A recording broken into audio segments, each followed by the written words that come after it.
ова издание. Гласот на Америка во модуларната болница во Охрид. Преморени, изнемоштени и физички и психички. Лекарите и сестрите со нарушен сон, социјален и семеен живот. И лекарите во Њујорк со порака 1 година од пандемијата. Има многу лекции да се научат. Бројот на заразени во Индија пак може да се одрази врз производството на вакцини. Останете со нас. Поздрав од Вашингтон, јас сум Елена Ѓоргиевска, а ова е Ньюсфлеш на Гласот на Америка на македонски. Поголемиот дел од пациентите во модуларната болница во Охрид се на кислородна поддршка, велат медицинските сестри со кои разговараше Гласот на Америка. Колегата Мики Трајковски влезе во болницата.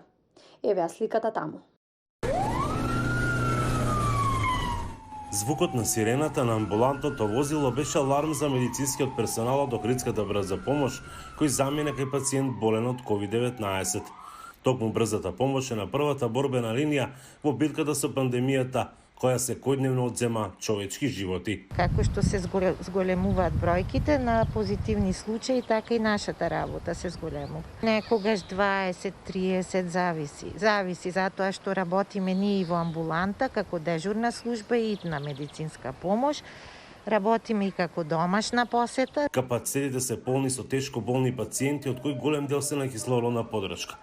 Персоналот кој води битката со непознатиот непријател е на рап на издржливост.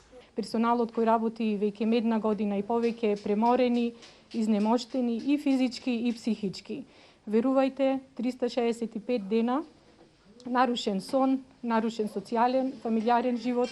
Секој ден кога очекувавме дека бројката ќе се намали, дека оваа недела ќе имаме помал број, за жал бројката е се поголема и поголема.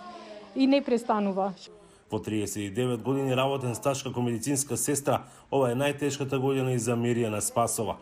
Вели дека никогаш нема да заборават ни што се поменуваат за време на пандемијата. Не ни помислувавме на ваква пандемија. Најтешки моменти ни се тие кога треба да се соопшти веста за изгубениот живот на семејството, да му се соопшти веста, се соживуваме со нив, со семејствата, тагуваме за секој изгубен живот. Многу моменти сме имале такви во текот на 2020 година. Ево и 2021 година се губат животи, нажалост и млади. Некогаш едноставно тука сме немојкни и покрај максимумот што го вложува медицинскиот персонал, докторите, сестрите. Признаваат дека честопати им доаѓало и да ја остават работата, но не само мене и на сите други многу пати. Меѓутоа, желбата да му се помогне на болните во моментот, на оние кои им е потребна, е посилна од, да речем, од својот мир што го имаме. На сите нас, здравствените работници, ни доаѓале такви мисли, да го кажеме тоа, доста е веќе смачено ни е, али професијата што сме ја избрале пред се е хумана, и нормално не смееме тоа да го направиме. Луѓето во бели мантели велат дека вирусот не заобиколува никого и оти граѓаните мора да ги почитуваат мерките. Не разликува ниту возраст, ниту пол, ниту вера, политика, подеднакво сите ги напаѓа. Она што овие луѓе ги држи силни и мотивирани да истраат во оваа борба е секојдневната поддршка која што меѓусебно си ја даваат и тогаш кога со силите се на самиот крај. Од Охрид за Гласот на Америка, Мики Трајковски. А во продолжение и за искуството на лекари во Њујорк и нивната борба во спасување човечки животи од почетокот на пандемијата.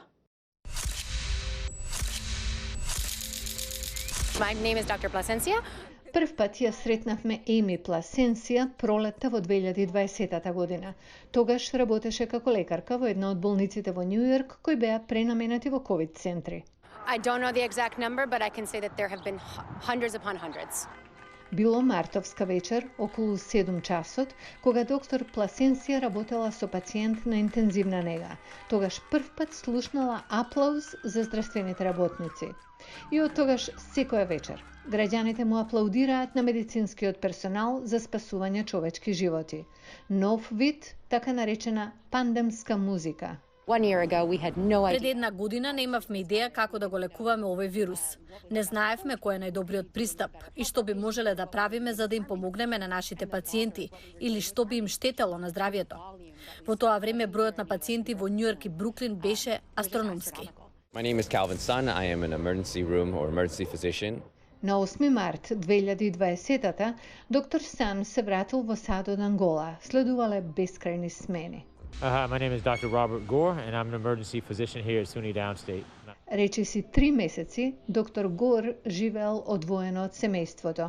Оти премногу се плашал да не ги зарази со COVID-19 сопругата и децата. Dr. King said, the ultimate... Знаете, Мартин Лутер Кинг рече, вистинската вредност на човекот се гледа не во време на мир и удобност, туку во време на предизвик и контроверза. Ова е такво време.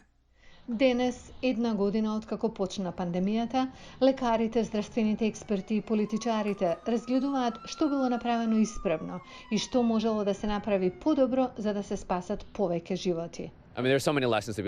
Има многу лекции да се научат од ова. Мислам дека секој гледа наназад. До сега, околу 550.000 луѓе починаа од ковид во САД. Многу години, жителите на Њујорк ќе се сеќаваат на оние што починаа од вирусот и на илјадниците кои го ризикуваа животот секој ден за да ги спасат. А ќе влие ли пак зголемениот број на заразени во Индија врз производството на вакцини и нивната дистрибуција во светот? Следува извештај од Нью Делхи. Ова е пазарот во Мумбај само неколку дена пред финансискиот главен град на Индија да го достигне рекордното ниво на инфекции. Едномесечен религиозен фестивал на кој се гледаат стотици луѓе кои секој ден да се капат во реката Ганг. Луѓе без маски на политички митинзи за локални избори што се одржуваат во 5 држави. Многумина во Индија престанаа да ги следат препораките на ковид, откако се намали бројот на инфицирани лица на почетокот на оваа година. Цената за тоа е, вториот бранд се искачи побрзо од првиот, со што Индија стана светско жариште.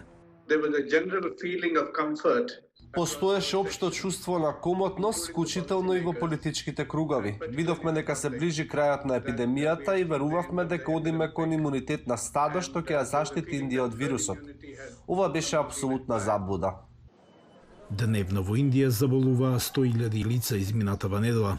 Најлошо помина државата Махараштра, каде повторно беа воведени ограничувања. Во главниот град Мумбај се затворија продавниците, рестораните и плажите и се воведе и полициски час преку викендот.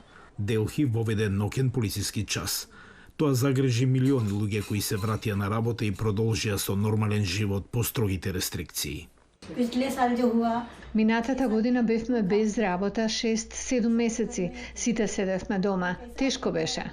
За да се запре рапидниот пораст на инфекции, Индија го засили вакцинирањето. Здравствените власти овај месец започнаа да се насочуваат кон помладата возрастна група, за која се верува дека е причината за зголемениот број. Но има уште многу да се стори, иако досега регистрирани над 87 милиони случаи се меѓу најголемите во светот, тие сочинуваат помалку од 7% од населението. За да ја задоволи побарувачката, Индија ја забави испораката на вакцини во земјите од Индонезија до Африка, кои се зависни од најголемиот светски производител на вакцини. Има стравување дека тоа негативно ќе влијае на ширењето на вирусот во многу земји во развој. Индија ја бранеше својата одлука. We have supplied vaccines to more than 80 countries across the world. Испорачавме вакцини на повеќе од 80 земји низ светот. Сигурен сум дека нашите партнери разбираат дека вакцините првенствено се наменети за домашните потреби.